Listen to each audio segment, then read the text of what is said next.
Hello बच्चों, good morning. आज आपको मैं electrode potential and standard electrode potential का वीडियो दिया था।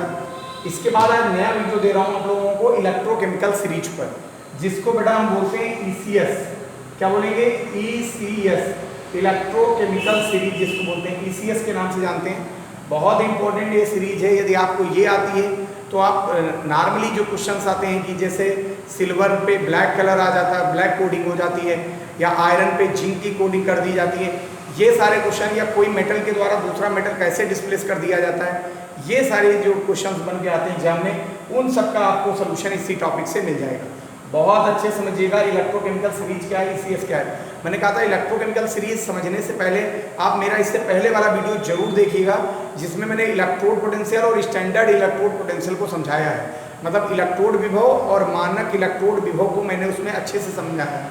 तो मानक इलेक्ट्रोड विभव जब मैं समझा रहा था तो मैंने कहा था it is denoted by the E not. E not का मतलब ये होता है स्टैंडर्ड इलेक्ट्रोड पोटेंशियल बेटा बोलते हैं, पोटेंशियल। क्लियर हो गया? स्टैंडर्ड इलेक्ट्रोड पोटेंशियल बोलते हैं, या मानक इलेक्ट्रोड विभव बोल देते हैं। हिंदी मीडियम वाले समझ लें, इसको क्या बोल देंगे? मानक इलेक्ट्रोड विभव के नाम से जाना जाता है।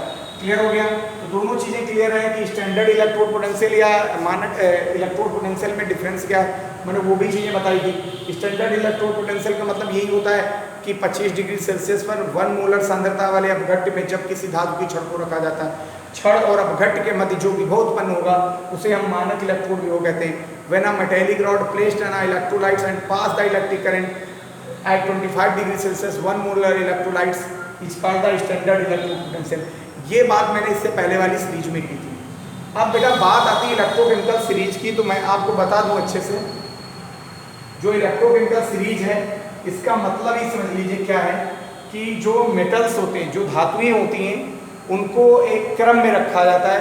धातुओं को मानक इलेक्ट्रोड विभव के बढ़ते हुए क्रम में रखने पर एक श्रेणी प्राप्त होती है, जिसे हम वैद्युत रासायनिक श्रेणी कहते हैं। और सिंपल डिफिनीशन समझ लीजिए हिंदी मीडियम वाले, धातुओं को उनके मानक इलेक्ट्रोड विभव के बढ़ते हुए क्रम में रखने पर एक श्रेणी प्राप्त होती है, जिसे हम वैद्युत रासायनिक श्रेणी कहते हैं। The arrangement of the metals on the basis of standard electrode potential a series obtain is called the electrochemical series. आई बात समझ कि नहीं?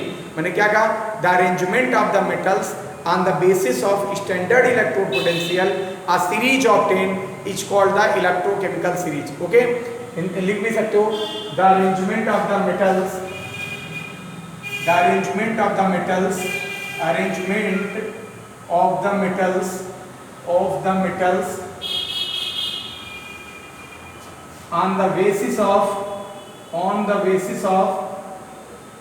of standard electrode potential a series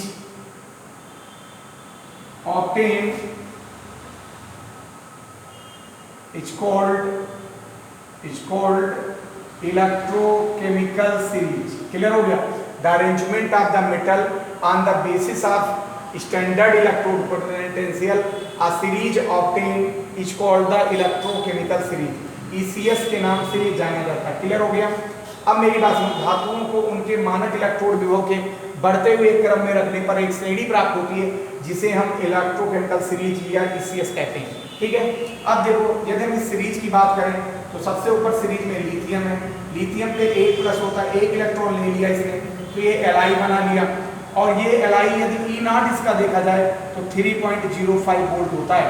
ठीक है? तो तुम E नॉट की वैल्यू तो नहीं याद कर सकते हो, लेकिन बेटा तुम्हें ये पता होना चाहिए किस मेटल के नीचे क्या होता है।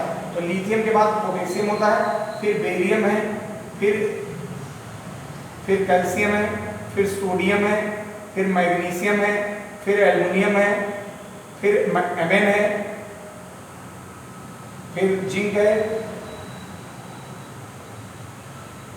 आयरन है,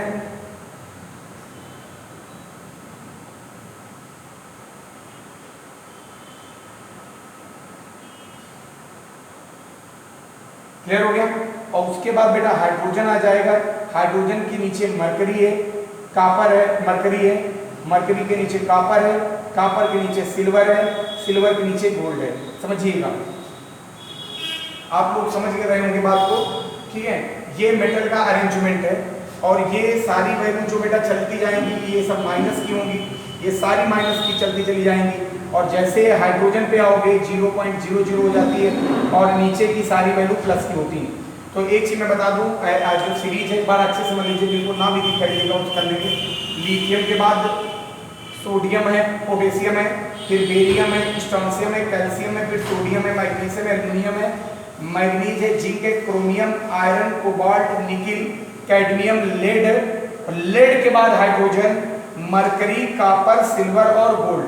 और यदि कोड याद करना चाहो तो याद भी कर सकते हो, लिख बे सर का याद हो गया 11 12 13, लिख बे सर का 11 12 13, मंजन कर, फिर कोई नई सीडी पब्लिश कर, फिर सबसे सस्ता हाइड्रोजन गैस, फिर मरकरी, फिर कॉपर है, कॉपर से महंगी चांदी है, सिल्वर है और सिल्वर से महंगा गोल्ड, यही हुआ है, लास्ट में गोल्ड आ जाएगा।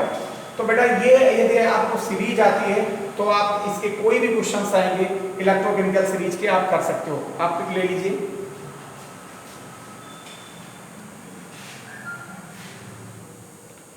क्लियर हो गया। जैसे मान लीजिए एक क्वेश्चन यही बन के आ रहा है इलेक्ट्रोकेमिकल सीरीज का, फर्स्ट क्वेश्चन आप लोग अच्छे समझिएगा। जैसे मान लीजिए एक क्वेश्चन ये बन के आ गया कि आयरन, क्वेश्चन 1 देखिए, iron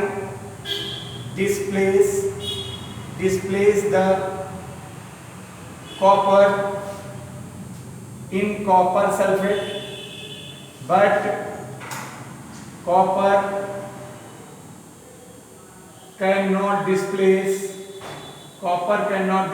the iron. Why? Clear हो गया। मतलब हम कह सकते हैं लोहा कॉपर सल्फेट से कॉपर को विस्थापित कर देता है, जबकि कॉपर लोहे को विस्थापित नहीं कर पाता। लोहा कॉपर सल्फेट से कॉपर को विस्थापित कर देता है, जबकि कॉपर लोहे को विस्थापित नहीं कर पाता। सिंपल समझ लीजिए, iron displace the copper in copper sulphate but copper can not displace the iron. Why? तो आंसर देख लीजिए आप लोग अच्छे से। आंसर में ये है कि यदि हम देखते हैं तो हम लिखेंगे in electrochemical series ECS the standard electrode potential of iron is much greater, clear हो गया, in compare the copper.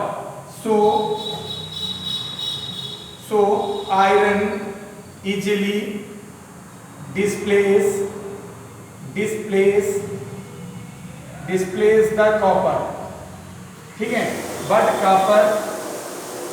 copper cannot displace।